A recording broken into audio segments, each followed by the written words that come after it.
one in the books, and it's officially already going by way too fast as we shift to week 2 of the 2024 high school football season. Alongside Andrew Simonson, I am Alec Etheridge. Welcome into the Shelby County High School football show from Pelham High School this week as we get you ready for what's going to be another big week of high school football right here in Shelby County, and just a week away from region play after this Friday night's action. So it's going to be a very big week for a lot of teams. Some teams start with a loss. Some teams start with a momentum-building win in week 1. And so this a week really to kind of fine-tune those things that you need to get ready for region play a week away. So, Andrew, as we shift into this week, we've got a few really big matchups on tap for this Friday night. One on Thursday night again, second week in a row that we're going to have the Thompson Warriors playing on Thursday against an out-of-state team. That one going to be on the road against Lipscomb. So plenty to talk about there. But before we shift ahead and talk about what we've got this week, let's talk about last week real quick and kind of what stood out. What was the one thing to you a week ago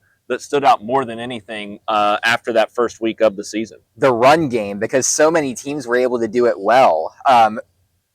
Most in particularly Montevallo and Shelby County, both of those teams getting off to really good starts as well. You look at Rosario Conwell, all the stuff that he was able to do on Thursday night. And then you look at Shelby County just absolutely going for nearly 400 rushing yards in their win against Lincoln. And I'd be remiss not to mention Chelsea as well, getting a really good dual-pronged rushing attack going on over there for the Hornets. Just a really good week for running backs and offensive lines in general. I'm curious to see how they develop. Well, and I think the interesting thing is coming into the season, there was a lot of unknown for really all of our teams, in particular on the offensive side of the ball with a lot of the weapons that they lost. And so to see the running attack kind of step up early in the season, that kind of helps you ease into the year, and it's going to open things up for these offenses a whole lot more as they move forward too. So be interesting to see how they kind of build off of that moving into week 2 as they try to add some new things and different things into their offensive schemes this week as well. So we got a busy one on tap this week. We've got a Thursday night matchup with Thompson and Lipscomb that we're going to talk about in just a few minutes. We've got a big rivalry in Spain Park and Hoover, two teams that looked really good in their openers as well. And then, of course, a county battle right here at Pelham High School as the Oak Mountain Eagles come looking for revenge off of a loss last year. And they started the season with a bang while Pelham started with some struggles last week. So plenty to touch on in those games, all of the other games that we have this week. And, of course, at the end of the show, the return of our SCR Stars of the Week segment. So a lot to get to. We're going to jump right in. We're going to start with the game right here at Pelham High School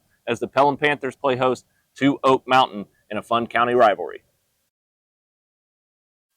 Andrew, we're going to have a big matchup here at Pelham High School this Friday night. It's the season or home opener for the Pelham Panthers and the road opener for the Oak Mountain Eagles. Pelham goes on the road last week. They fall to Pell City in a game where they just really couldn't get a ton of momentum going, but defensive struggles. The offense had some flashes of success and struggled a little bit at times as well. Oak Mountain, on the other hand, defense had some struggles at times. They're young on that side of the ball, but we saw some positive signs on that side as well. But that offense was light years better than what we saw last year. Will Odell came out a determined quarterback. The offensive line played well, and several others stepped up. So we're going to jump in and talk about this game in just a second and what you can expect from this matchup as these two teams look to head in the right direction ahead of region play. But first, I want to tell you about our friends at 3D Air Services. Since 2005, 3D Air Services has proudly called Shelby County home. They're more than just your trusted HVAC company. They're your neighbors, your friends, and your supporters.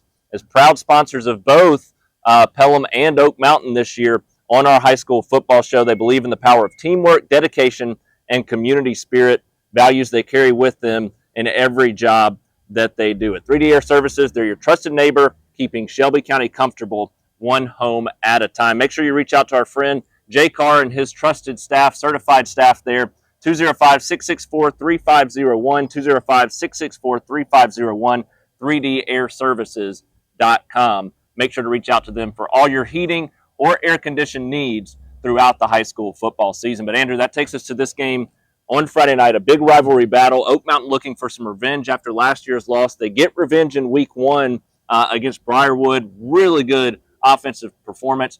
Pelham looking to get some confidence with some new faces on this football team this year. Start 0-1, struggle against Pell City. So when you look at this matchup, how does Pelham improve to be able to pick up a win on their home field? What does Oak Mountain need to continue to do to be able to pick up their first road win? Well, I think for Pelham, it starts with starting better. I think they let Pell City have a little too much traction within the start of the game, and it ultimately led to a hole that they couldn't really get out of. And a lot of that could be attributed to first game jitters, playing in a tough environment on the road with a lot of newer players. We knew it was going to be a difficult draw for Pelham, one that we expected to be closer, but ultimately did not go the Panthers' way. So I think that they're just going to have to put this loss behind them, come back home, play in front of their home fans, and really just kind of use the lessons from last week to be able to get better. Even though some of these players got time last season, it's still a very young team with a little bit of promise as well. And I think this is the start of where they can start to kind of get some traction, especially ahead of region play. But it's going to be difficult. Oak Mountain, like you said, the offense looks really incredible. If you remember a few weeks ago, after Eagle Day, I tweeted that the Oak Mountain offense looked really sharp, really crisp in the passing game. And run game, obviously, we knew what Marty Myrick's could do back there as well. And like you got to watch over there at Herdmont Park this week, they definitely lived up to that billing.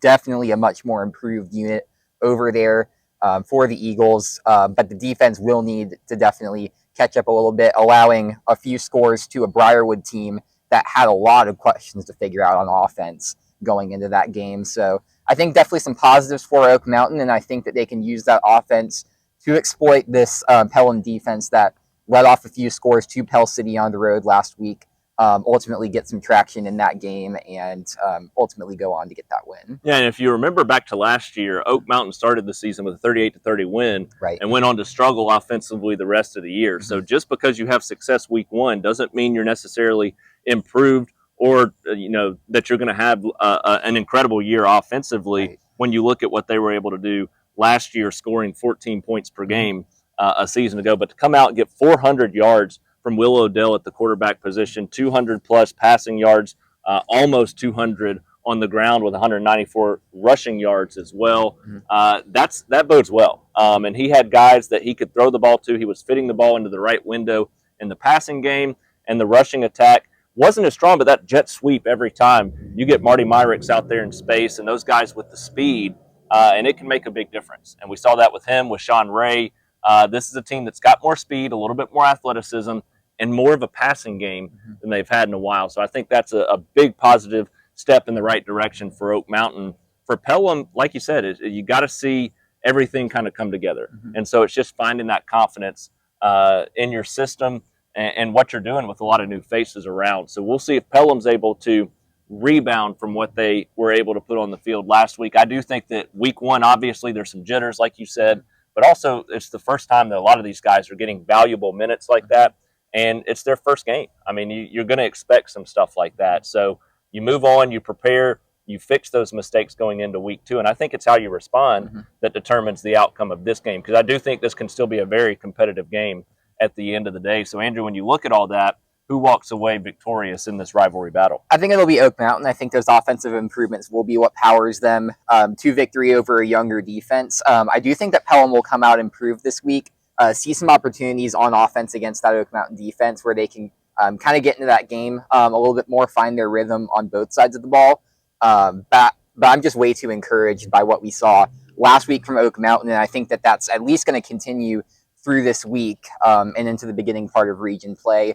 Obviously, Class 7A Region 3 is going to be really difficult, so we don't know how well that will hold up against them. But for now, I'm going to pick the Eagles. Yeah, Oak Mountain's got a chance to turn this into what could be a 4 or 5 win season if they start 2-0. I think they've got that confidence. I know they want this win badly. Just talking with the coaching staff, with the players after the game, already, as soon as that game ended, they celebrated a little bit, but they're already preparing for this one mentally and on the field. So I do, at the end of the day, think Oak Mountain, with the improvements we saw, with just the experience they have back, that's the ultimate difference right now. Pelham still growing into form with a lot of new faces. Oak Mountain's got some experienced players back. I think that makes the difference. I think we see Oak Mountain walk away with a win as well.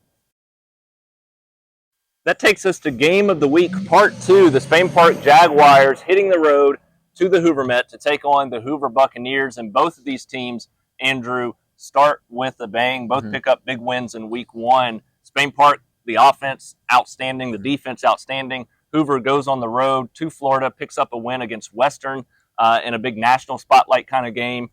So they build some confidence despite some turmoil in the offseason there in losing their head coach. So a lot to talk about in this game. Before we jump in and talk about it, let me tell you about Scooters Coffee right there on Highway 280, your sponsor for Spain Park this season, supporting Spain Park athletics and Hoover City Schools in general.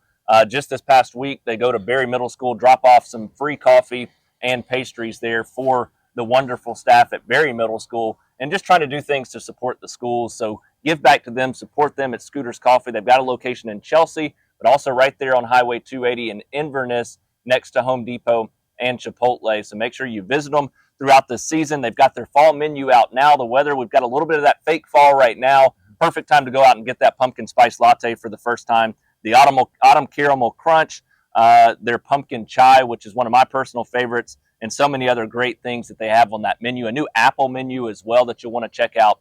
Perfect for the fall time. Coffee blenders, smoothies, teas, all their great food menu items. They've got the pumpkin bites. They've got cheesecake bites. They've got the breakfast burritos, omelet bites, so many other things right there at Scooters Coffee. So drive through, quick service. Make sure you visit them on Highway 280 there in Chelsea or at their Inverness location next to Chipotle and Home Depot. Going to be sponsoring Spain Park throughout the season.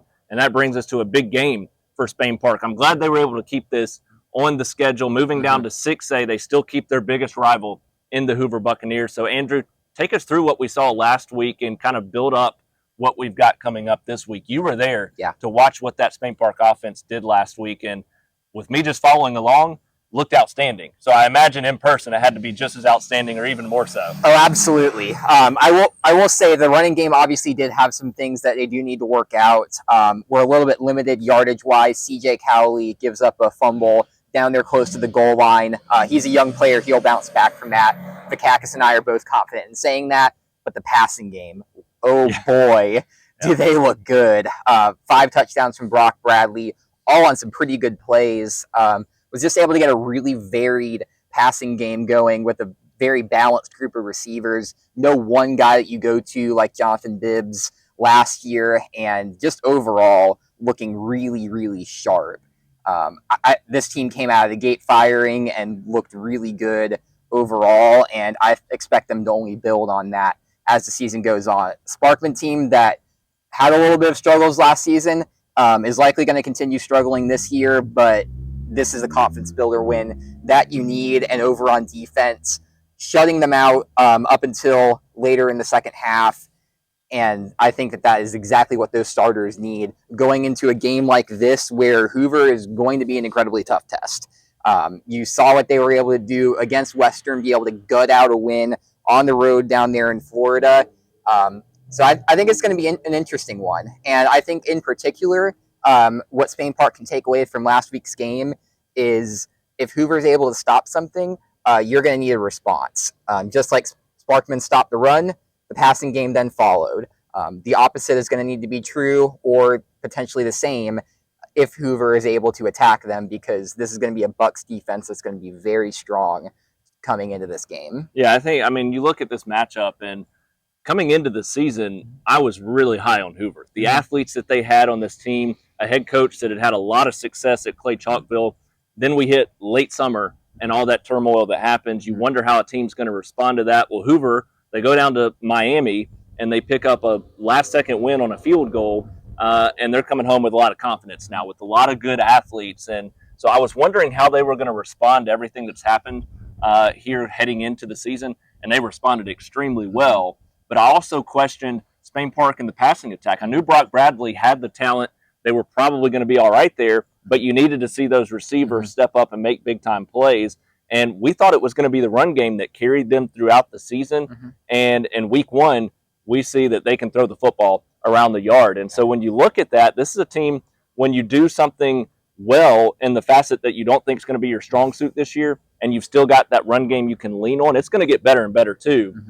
This is an offense that's going to be dynamic. The defense played strong throughout that matchup as well. Spain Park looked really good in that football game, but Hoover looked really good in their football game, particularly defensively.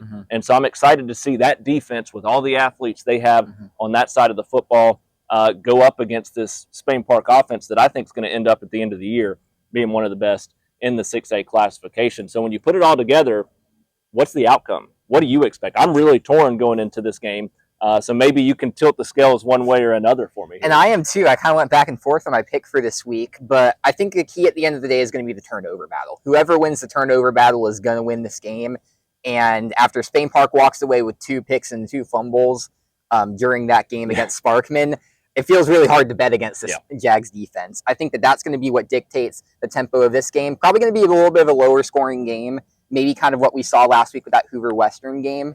But I think at the end of the day, Spain Park is going to get those plays that it needs to push it over the line in what will be a fantastic game down there at the Met this Friday. Yeah, we didn't even talk about those 4 turnovers a minute ago, and it's just like it's crazy to think that the defense played that well and paired it with the offense. And a much bigger and stiffer test this week with Hoover. And I think I came into the season, I probably came into the start of the show thinking Hoover was going to win this football game.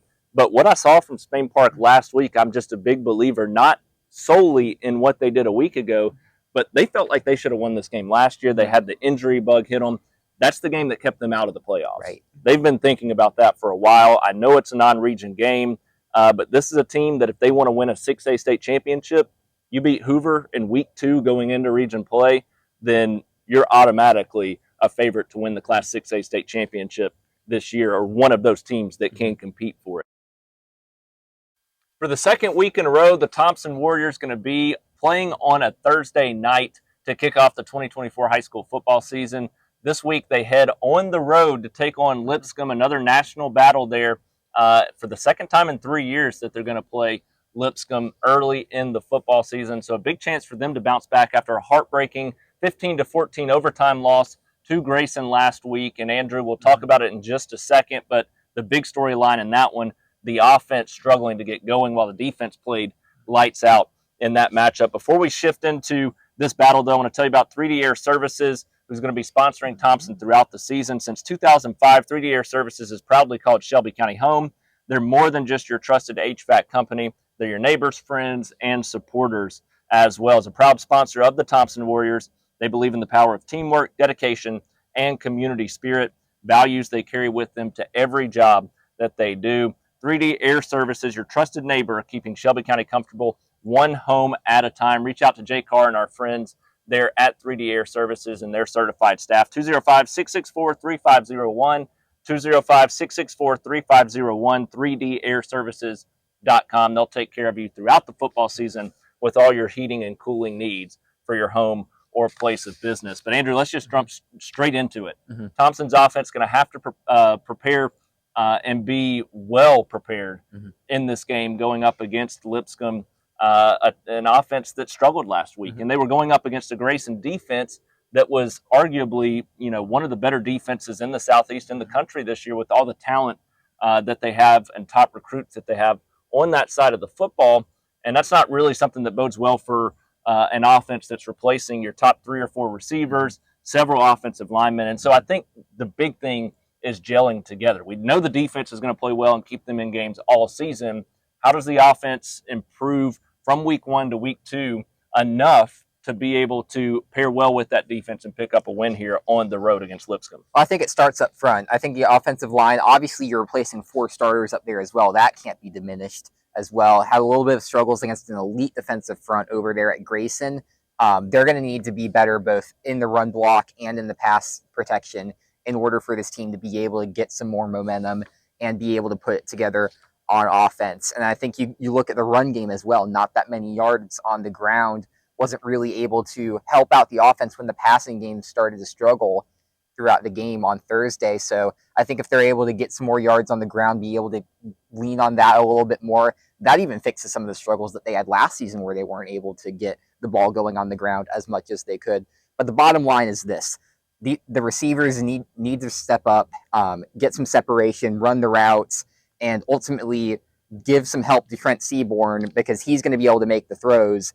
He wants to make the plays. It's just he wasn't able to last week because a lot of those receivers are new and developing, and this offense is still kind of trying to find its identity. Saw them try a lot of different things just to be able to get any sort of offense going throughout the game. So I think the more those receivers are able to start coming into their own, be able to help Trent Seaborn, that's when we're really going to see this offense start flourishing. Because at the end of the day, this is a passing-oriented offense, one that loves the big play.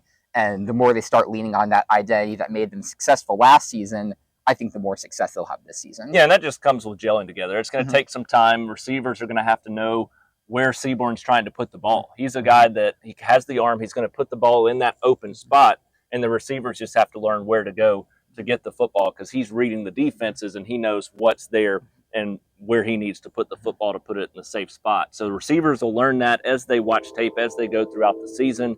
The run game, though, also going to be key with Mike Dujon getting some more opportunities, and the offensive line just wasn't opening up a ton of holes there in that football game. So they're going to have to find some different things offensively. I think it starts up front, and then I think you have to get those. Once you get the run game going, it's going to open things up a little bit more for the passing game, but ultimately, those receivers being on the same page as your quarterback going to be important. But that said, the defense, Jared Smith, 3 sacks in that game. Anquan Fagan's a scoop and score off of Vinny Pires' forced fumble. So this is a defense that's, incredible. And we saw that week 1. Is that enough to help them pick up a win in this week 2 matchup on the road? I really think it will, and that's just because of the big plays that they were able to make, especially on third down. It felt like every single third down they had a really good answer for them, even when Grayson started to move the ball at times throughout the game. I think that coming up in clutch moments throughout the season is going to really be key for this unit. Getting those sacks from Jared Smith, getting good coverage from Fagans, getting some big plays from Vinny Pires and Trent McCorvey as well, who had a great game on Thursday night as well. I think that those are going to be the guys that they start leaning on throughout the season. And ultimately, I feel like this defense is good enough where it can pick up a win in an environment like this on the road in Nashville, a game that anybody who was on this team 2 years ago is going to be really motivated to win after the way they lost against Lipscomb last time around.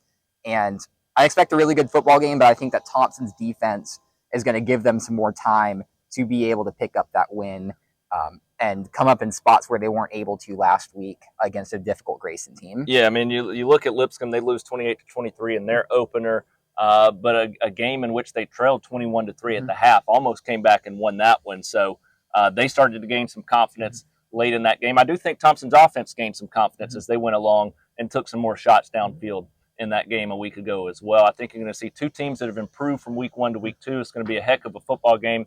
That Thompson defense, I think, is ultimately going to continue to play well, and I think you're going to see the offense start to capitalize on those opportunities that they're going to get. We still need to see it, but at the end of the day, I trust head coach Mark Freeman and what he's going to draw up schematically for this offense. A lot of talk about some bad play calling there, but there just wasn't much space last week for them to fit the ball into. The defense of Grayson, the secondary in particular, gave absolutely zero space to those wide receivers and a new unit at that.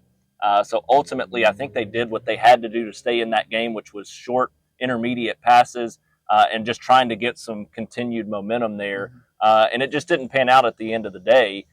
Yet they still had a lead in overtime on a beautiful play call in overtime to take the lead, and then just can't get that last stop there narrowly on Grayson's first overtime drive and lose that one 15-14. So I think you're going to see some improvements there from Thompson on the offensive side throughout this game. I think they also go on the road, pick up a win. Before we talk about the Helena Huskies opening the season against McAdory, we want to talk about the season-long sponsor for Helena. That's going to be Consign Design. Our friends at Consign Design, Wendy and her crew, they run a great local business that can get you anything you need in the consignment industry with new and gently used designer and name brand clothing. They've been voted Shelby Living's best consignment store 8 times. Consign Design is conveniently located in Alabaster at 72 Fulton Springs Road, near Publix and Walmart supermarket, neighborhood market. They've got more than 27 years of experience in the consignment industry. Make sure to give Wendy Davis at Consign Design a visit. If you're looking for your game day gear this year, earrings, clothes, whatever it may be, they're going to have things there for you. They can also get you started with being a consigner. Make sure to give them a call, 205-664-7540, or consign.design is that website, consign.design. Give them a visit. Check them out throughout this high school football season, but also getting prepared for college football season as well, and they'll get everything that you need right there at Consign Design. The Helena Huskies finally opened their season this week in a road trip to McAdory. The Huskies take week 1 off, and now they get a chance to slide into the 2024 season and start with a bang against McAdory and a road victory. So a big opportunity here for Helena early in the season. Another team that's going to be replacing a lot of talent from last year. So Andrews, they go up against McAdory. What's the expectation in this game from a Helena standpoint, and will they be able to walk away with a win? I think they're just going to have to brush off some of the struggles that they had in the Jamboree, take advantage of that extra week of preparation that they had, and be able to attack a McAdory team that is coming out of a really close game against Pleasant Grove, and ultimately just lean on some of what they were able to do well. And I think ultimately the passing game is really going to be what helps Helena go early. I think Nate Ferguson is a solid quarterback and ultimately has a great group of receivers that can help him out. Nathan Jones, Torrey Ward, and those other guys as well. But the big questions are who steps up on the offensive line and who steps up on defense. Yep. Those were two areas that definitely needed improvement in that game against Leeds. And I think ultimately Helena does get a couple more big plays at the end of the day to seal this out. But the bottom line is that the improvements need to start here from Helena to get to the point where I think that we all expected this team to be, which is one of the top contenders in Class 6A Region 3. So that's a Helena win prediction for you. And a close one. Okay. I think it'll be a close one, too. McAdory, a 38-35 win. Track meet kind of game against a 4A Pleasant Grove team. This is going to be a little stiffer test for them. They do have a week under their belt to be a little bit more prepared for this matchup. But I do think that the way that their defense looked last week, that's going to help Helena out a little bit. I think early in a season, when you've got some new faces out there, this is an offense that likes to run the football, and I do think they're going to have a little bit of success throwing the football this year as well. So you combine that week 1, I think that they're going to have the right pieces in place to be able to make this a very fun football game. It's going to be a road matchup that may tilt it in favor of McAdory a little bit, but at the end of the day, this is going to be a physical offense that McAdory is going to have to prepare for. Helena's offensive line is strong at all and shows any improvement from the Jamboree game. Helena should have a very good chance to win this football game. I think the Huskies do get it done on the road with some of that talent that they have. Well, Andrew, the Chelsea Hornets start with a 24-3 win against 4A Mobile Christian in their opener on their home field, and the offense showed some really positive signs. And you lose a running back like Emerson Russell, and you think you may be in for some struggles at that position a year later, and Chelsea had no struggles running the football in that opener against Mobile Christian. Chase Stracer with 136 rushing yards in that game. They also had some things working a little bit in the passing game. Aiden Hughes, a big game. So a good start for Chelsea, and now they jump in to take on a Wetumpka team with a 19-14 win against a 5A Beauregard. Looks like a really good chance for the Hornets to start 2-0, Andrew. Yeah, I really think so, and especially because his defense was as advertised last week, only allowing 3 points from Mobile Christian all game, a team that entered the game undefeated, albeit at a 3A level from last season. I think that's a really big confidence boost. Just the plays they're able to make, just putting some pressure on the quarterback, neutralizing that run game, it bodes really well for a game like this. Obviously, both aspects of the offense had some success for Chelsea, but they did lean a lot more heavily on the run game, really finding a lot of success there with Chase Stracer and Morgan Barnes. So really my big question going into region play is if the passing game will be able to step up. I think Aiden Hughes and CJ Durbin are some great receivers that they have who proved last week they're able to make some solid plays and get this going for their pair of young quarterbacks that they've got over there at Chelsea.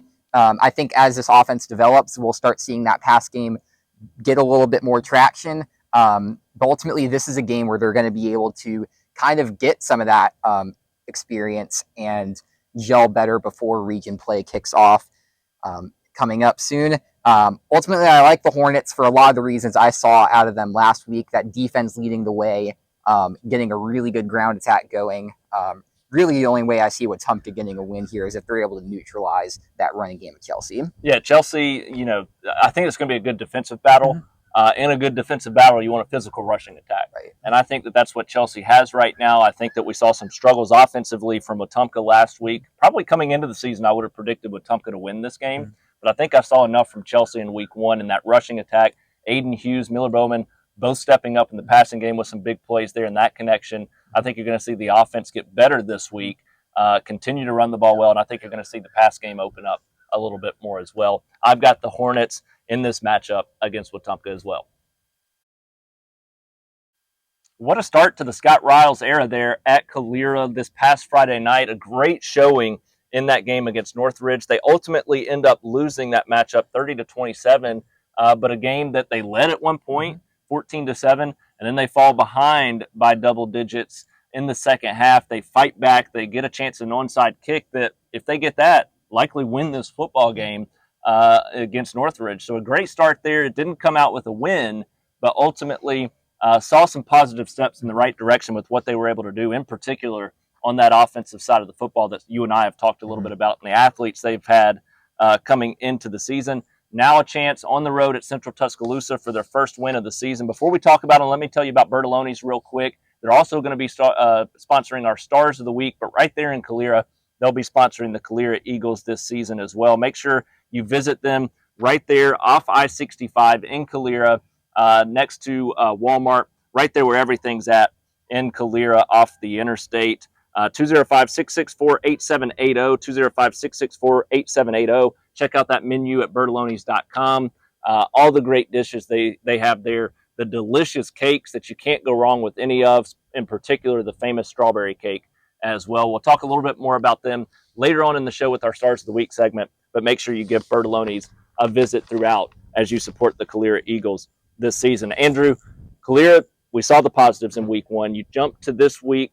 Is it enough that they're going to be able to pick up a win against a Central-Tuscaloosa team that I think surprised a lot of people with the win over 7A Tuscaloosa County last week? Yeah, I think that's the key, is both of these teams made really good progress last week in Central and Calera. Calera showing a lot of fight against Northridge. Like you said, leading at one point before ultimately falling behind. And that offense, Calera's offense looked as good as advertised. That passing game looking really sharp with A.J. Johnson, just taking that leap as a quarterback with a great offense behind him. It's kind of what I expected going into this season from Calera. That offense is definitely going to show improvements, but because of the defense, they're maybe going to get in some more firefights than you would kind of want from a team that's really going to be fighting for a lot of these wins, especially against a Central team coming off a huge statement rivalry win over Tuscaloosa County, a team that we kind of expected to also be improved as well up at 7A Region 3. I think ultimately at the end of the day, that momentum, that home field advantage for Central will probably make the difference, but particularly that offense scoring 31 points against Tuscaloosa County. I just see too many holes in this Calera defense for them to really be able to stop them, but I think it could probably be another similar game to last week. A lot of high scoring potential on both sides. And ultimately, if this Calera defense is really able to string some stops together, avoid some runs like that massive one that they had after leading 14-7, they're going to start seeing some more of these losses flip into wins. But ultimately, I don't think this is going to be one of those. I think that Central is going to win. Yeah, I think Calera will have some wins this year. I think they're going to have some opportunities. I think they'll compete for a playoff spot now in that region that's going to be pretty wide open for those final two spots there in their region with those other county teams. But in this matchup in particular, Central-Tuscaloosa used to be a 5A team. It's hard to believe where they are now as a 6A program, beating a 7A team that many, like you said, expected to be improved this year in Tuscaloosa County, scoring 31 and a 31-28 win. A.J. Johnson, great game last week. They had some things connected in the passing game. I think you're going to see a lot of positive growth throughout the season for Calera, but ultimately Central-Tuscaloosa impressed me last week with what they were able to do. I think on their home field, like you said, it's going to be a tall task there. I do think that Calera is going to keep this close. Wouldn't be surprised if they win with the improvements we saw last week. If they can have a consistent effort from start to finish, ultimately they'll be in this game. But at the end of the day, Central-Tuscaloosa, a lot of confidence coming in off that win last week. I think that makes the difference. We already talked a little bit about the Oak Mountain Briarwood game. Now the Briarwood Lions hitting the road to take on a team that I believe could be a contender for a 6A state championship this year in the Homewood Patriots, a team that's loaded with returning talent.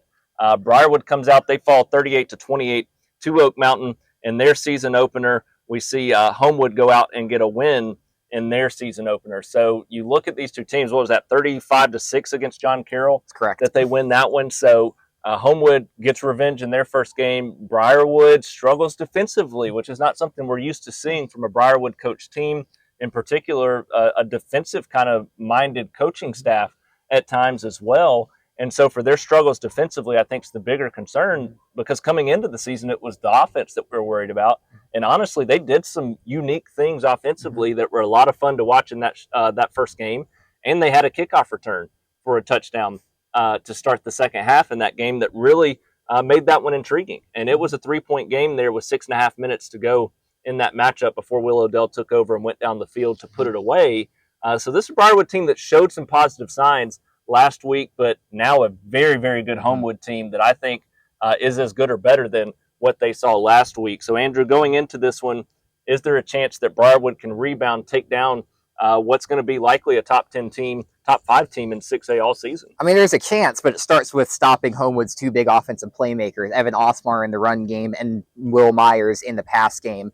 Both were really strong last season. Both look even stronger this year. And I think those two are both going to really dictate the tempo of this offense, and the Lions are going to need to take away some of their room to make plays, take away some of their dynamic playmaking abilities, and give this offense some space to do what it was able to do last week, which is string together some of those plays and score a few times to stay in this game.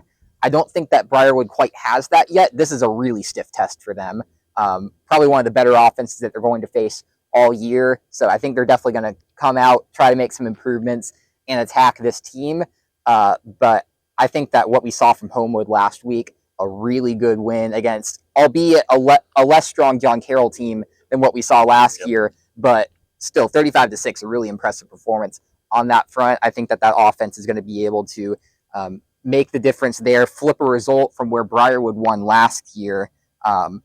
But it feels like a Homewood team that's already in its groove, and Briarwood still needs to figure some things out. And these first 3 games for Briarwood too, they're tough. Right. Oak Mountain, we didn't know really what to expect from them coming into the season. They're improved. This week you get a very experienced Homewood team that's going to be a good football team in 6A. And then next week, the week after, you kick off region play against a 5A state championship contender in Ramsey. And so this first 3-week stretch is going to be difficult, but how you respond each week is going to be the key, because I think Briarwood, once they get past that Ramsey game, and they could compete in that game too, once they get past that game, though, there's a chance they could win the rest of the way. Yeah. And so these first 3 games, you have to take it as an opportunity to improve week by week, knowing what's ahead and that you still have a great opportunity, not only for a 2 seed, but possibly a region championship in that region as well. Both the quarterbacks play last week. We saw Charles Dedman. We saw Braden Robertson. Dedman with 95 yards passing, Robertson with 77. So little inconsistency there as far as what they're going to do at the quarterback position. That'll be intriguing to see what they figure out there. But Dane Whitehead, a big night in the receiving game. I think you're going to see some things figured out a little bit more going into this matchup. I think you're going to see the offense have a little bit more of a true identity. That said, they had a spark to them. They had some fun in that game, and they put together some fun drives and big plays. And I think you're going to see the defense get better. I think this is going to be a little bit closer than maybe some people expect it to be, but I've been high on Homewood since early summer and digging into them a little bit. I think they're going to contend for a championship this year. I really do. And at the end of the day, I think that's going to be too much with their experience, with the struggle at stopping the run last week and the pass for that matter. When you've got a quarterback as experienced as Will and a running back as experienced as Evan, it's going to be a tough task to stop that defensively for Briarwood. Good chance for them to improve off of that, though, moving forward. The Montevallo Bulldogs kick off the season with a bang last week, a 32-0 shutout against Tarrant. Defense was clicking. Rosario Conwell was clicking in the rushing attack. This is a team that looked really strong in that opener. Now a road trip to take on Sylacauga, a team that wins 69-28 against a 2A Central-Tuscaloosa team that struggled last year. So not really sure how much you take away from that. They looked good in that matchup, but what does it mean now going into a matchup against a team a little bit more closer to your caliber there in Montevallo? So, Andrew, when you look at this one, what's going to be the difference if the Montevallo Bulldogs want to start 2-0? Well, obviously the headline-grabbing performance last week was Rosario Conwell with all those touchdowns and rushing yards that he had, but the defense cannot be understated enough. Shutting out Tarrant and really making a few big plays. Brandon Hudson and Caleb Merriweather stepping up big in tackles. Kyrus Cochran and Demarius Gentry each getting turnovers. And I think that's going to be the key for this team. Just be aggressive, cause some chaos. Do a little bit like what Charlie Adams was able to do last season. Be able to get back there and get some sacks. And kind of stop these plays early. You can't also sleep on this coverage game because it is really strong with that secondary as well. I think it's just an all-around, really well-rounded Montevallo defense that has some continuity from last year with now Garrett Langer still calling plays, but now in a head coaching capacity. So I think that throughout this year, just like it was at times last year, this defense is going to be leading the way. And I think this rushing attack is still going to be what carries this team forward. I'm holding on to my Jordan Ward stock because I still think that he and D Cuts can do some special things in the passing game. They got a few plays off last week. I expect their connection to continue to grow as they get more game action as well. But ultimately, I think the run game and that defensive effort still going to be too much. Could obviously be close. Sylacauga showing a little bit of points last week. But I think the Bulldogs end up pulling this out on the road. Yeah, I think Sylacauga, from a depth standpoint, a little bit bigger of a school, being on their home field. I think that could be what makes the difference in this game. I'm going to go with Sylacauga, but wouldn't be surprised if it's Montevallo. If Conwell comes out, plays well, if they add that dimension of the passing attack that we expect to grow and be better throughout the season, if that happens and the defense continues to play that way, this is a team I feel pretty comfortable with my bold prediction of Shelby County and Montevallo both getting into the playoffs after week one and the outcomes we saw. They continue to play like they played week one and show those different improvements to throwing the football and doing some other things, and the defense continues to play well. This is a Montevallo team that is going to compete for a top 2 spot in their first year in 5A in that region that they're in. So going to be a lot of fun to watch the Bulldogs. I think Sylacauga sneaks this one out, but wouldn't be surprised by either outcome at the end of the night. Well, Andrew, I think you've got some answering to do in this segment. I'm going to step out of the way. A lot of people calling you out from Shelby County in that prediction from week one. They step up, they get a big win, 57-10 over Lincoln. And I don't think it necessarily surprises us because the rushing attack is what led to it. But to do that, the most points they've scored since 2019, what do you have to say about this Shelby County team and what they were able to do in week one and that dominant effort that they put together? Congrats on a big win on both fronts. That's really all you can say. I definitely did think that Shelby County team was going to be improved at the end of the day. I thought there were definitely some routes for success, but like I said last week, I kind of needed to see it. And boy, did I see it this past week. Well, and that's what we both said, too. This is a team last year, that, as much as you want to fault people for making picks, this is a team that struggled mightily on the offensive side of the football last year. We expected the defense to be improved and be strong again this year. They've shown that each year that Zeb Ellison's been there, but we needed to see it offensively. And we couldn't believe it until we see it. From what we saw last year, a team that scored 24 or less in every single football game, 15.6 was their average points per game a season ago. So it's tough for us to come into the season and say, yeah, they're going to start scoring 30-plus points per game all year, and in particular to put up 57 in game one. So the fact that they do it, that tells me a lot right off the bat that this is a team that's serious and a team like I talked about coming into the year. I think they know this is their shot to really compete for a high playoff seed and a good season in 5A. Absolutely. And I said going into the year that what's really going to make the difference is if those cultural changes that Zeb Ellison implemented over the offseason, kind of that fine-tuning of this roster really takes effect. I think this team is really united and really motivated, and they want to make a difference here. And that started last week. So big props to them for winning at Lincoln. It was a statement that they needed. But ultimately, I still do think they're going to need to generate some kind of a passing game going forward. Run game, absolutely solid. Close to 400 rushing yards. Big day from Devin Alexander. But to win football games down the road, you're going to need to do something when people aren't able to stop the run game. Ellison said after the game, if it's still working, go for it, which is why they kept going for the run. So it's really hard to blame them for continuing to push that run. But what's going to take this team over the hump is getting a little bit of a pass I will attack. say, this week, you probably want to keep doing more of the same. Right. Yeah, this week probably want to keep doing more of the same, and it looks like that's going to lead probably to a win. Yeah, this is a Holtville team that already lost 21-10 to a 3A Trinity team out of Montgomery So I think there's a really good opportunity for Shelby County to keep continuing to grow, continuing to show that strength on the run game and in the defense that they were able to last week, this time on their home field. Yep. And I think that if they continue to keep up that momentum that they had from last week, they got a good chance to match last season's win total in week 2. Yeah, and I mean, the big thing is you can't get too complacent early in the season. A lot of people are excited about what we saw from the offense in week 1, the defense continuing to play well. This game you lost 41-18 last year. Right. So you got to have that in the back of your minds and leading to the motivation and preparation that you're going to have for this matchup, because if you're not prepared, if you get complacent too early in the season, then this is easily going to turn into a loss, because Trinity, albeit a 3A team, a team that competes for championships in their classification. And so, you know, not a terrible loss, but it is a loss to a team 2 classifications lower, and it's a loss to a team where you only score 10 points. And I think that's the big thing. Shelby County's defense is still going to be solid this year, going to be sound.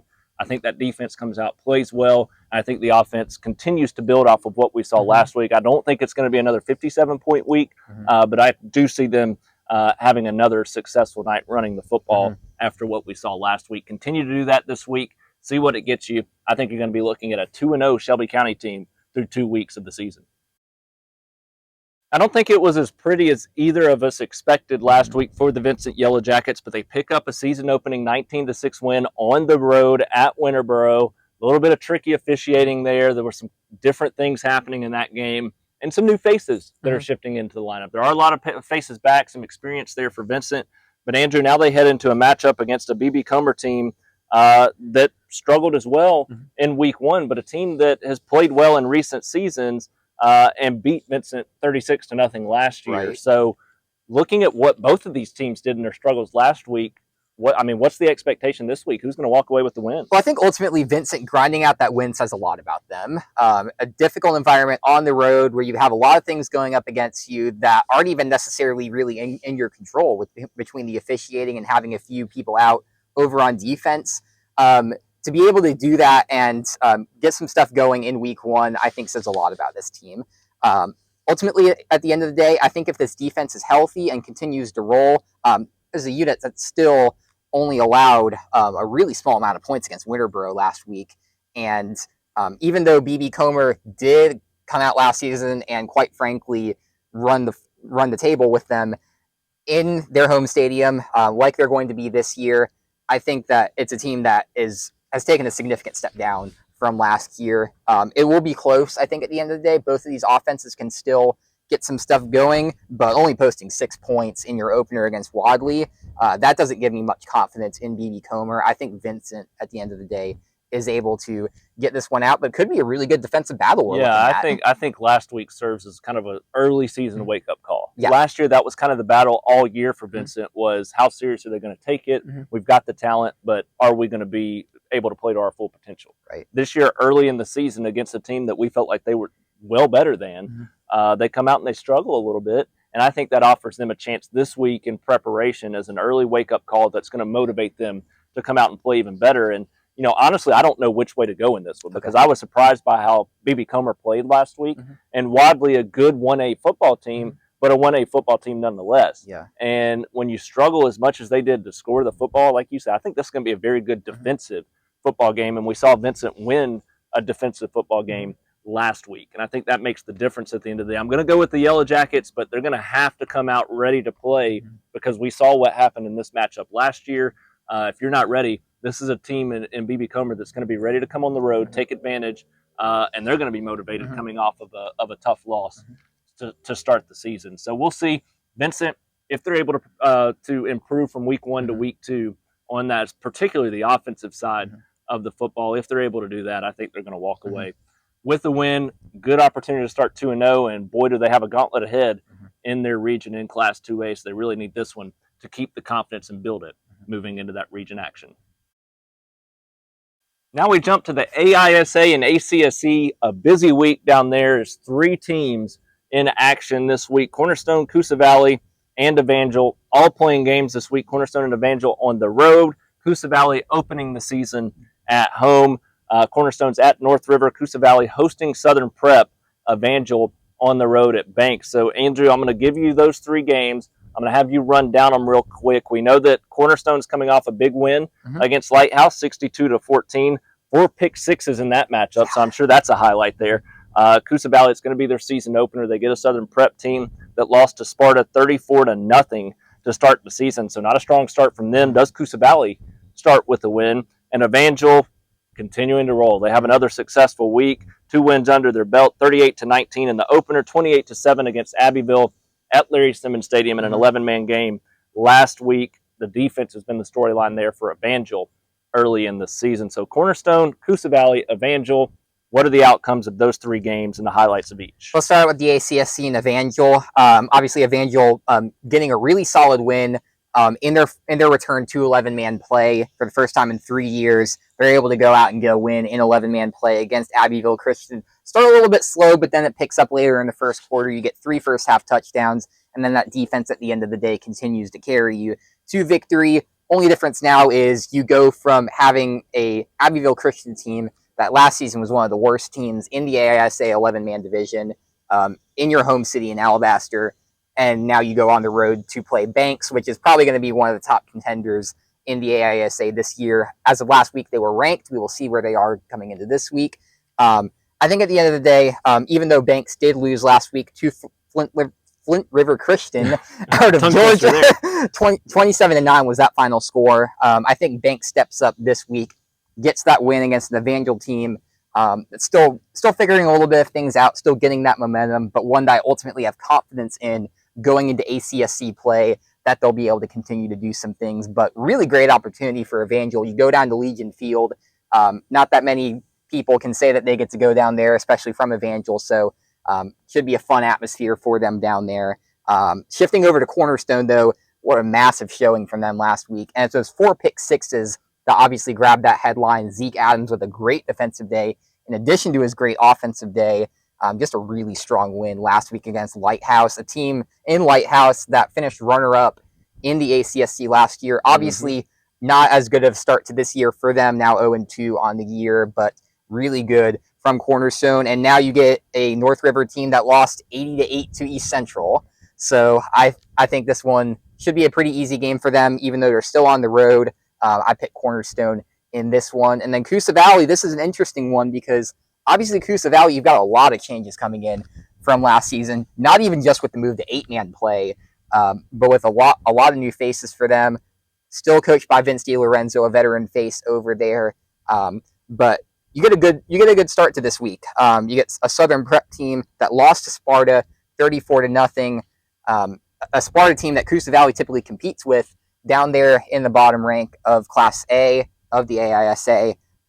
So ultimately, I think that this bodes well for Coosa Valley. You pick up a win against a Southern Prep team at home. I think you start out that season 1-0, you're able to get something good going into what could be a really difficult AISA 8-man classification. I'm going win across the board. I think Cornerstone's going to pick up a win. Coosa Valley, there's no telling. I don't know what to expect from them this year overall. A lot of new faces. It's going to be a change. But going up against a team that struggled in week 1, might as well start with a prediction for Coosa Valley there. I think Evangel, with what we saw last week, an 11-man game, the defense is playing well enough right now. I think the defense is solid, and that's been kind of a trend for them the last few years. Normally it's the offense that steals the spotlight. I think the defense playing well enough. I know Banks is going to be a good team, but I have trust in head coach Tim Smith to get that game well prepared in a fun battle there against Banks. I think the Lightning can pick up a fun, thrilling win in that one as well. With that brings the return of our SCR Stars of the Week segment. We've got 10 different stars that we're going to hand out in our opening Stars of the Week segment to the 2024 season. I'll give 5. Andrew's going to give 5. We'll jump to Andrew in just a second to see the 5 that stuck out to him. But first, we want to talk about Bertoloni's, who's going to be sponsoring the Stars of the Week segment this year, located in Calera, just off I-65, right there near Walmart. You want to make sure to visit Bertoloni's. One of the best Italian places in this state. They will not do you wrong. They've been voted Shelby Living's best pizza, best date night, best upscale restaurant, all within the past year.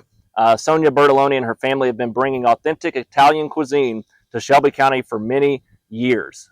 You may remember them for many different things that they've done, including Joe's Italian. Now they've got Bertoloni's down there in Calera. Dine in for a cozy, warm ambiance. Order online through Grubhub or DoorDash to enjoy authentic Italian at home.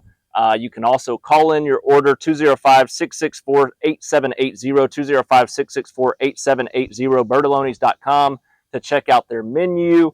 You don't want to miss out. They've got the traditional Italian dishes. You look at spaghetti, you look at chicken parmesan, you look at lasagna, but so many other things on the menu. Their pizzas are incredible. Personal favorite of mine, Nashville hot chicken, buffalo chicken, and just so much more on the food menu. A full bar with craft cocktails, great wine selection, and you can't forget about their cakes. You can get them whole or by the slice. The strawberry is the star of the show, but there's so many that are underrated beyond that, and they typically have a seasonal cake as well. So go check that out. Visit them throughout the high school football season, as they're a proud supporter of our Stars of the Week, each of our athletes that we mention each week of the season. So, Andrew, I'm going to throw it to you for your first 5 stars of the week. Then we'll jump back and I'll close it down with the final 5. Yeah, going from a 5-star dining experience to 5 stars on my end. First star of the week goes to someone from Calera, Cameron Hagler, the receiver over there. Obviously, A.J. Johnson had a strong opener, but he wouldn't have been able to do it without Cameron Hagler getting 117 receiving yards on that end for the offense. A great start for him and a great start for that Eagles offense that we expect some pretty solid things out of this year. Moving over to Briarwood, Dane Whitehead, a player that you were able to see make some pretty solid plays for them. Working at a couple new quarterbacks were the Lions, and all he did was get 112 receiving yards off of 6 catches, making some big plays throughout the game. Great work for him going into a tough test against Homewood. That's something you definitely want to see. And then Rosario Conwell, what much more is there to say than 218 yards and 4 touchdowns, averaging a first down every single carry that you take. That is absolutely the start that you want to the season. I expected some big things out of him to start the year, especially from what I saw in him going to the Tarrant game last year. But this is just an absolutely standout performance that we have to highlight.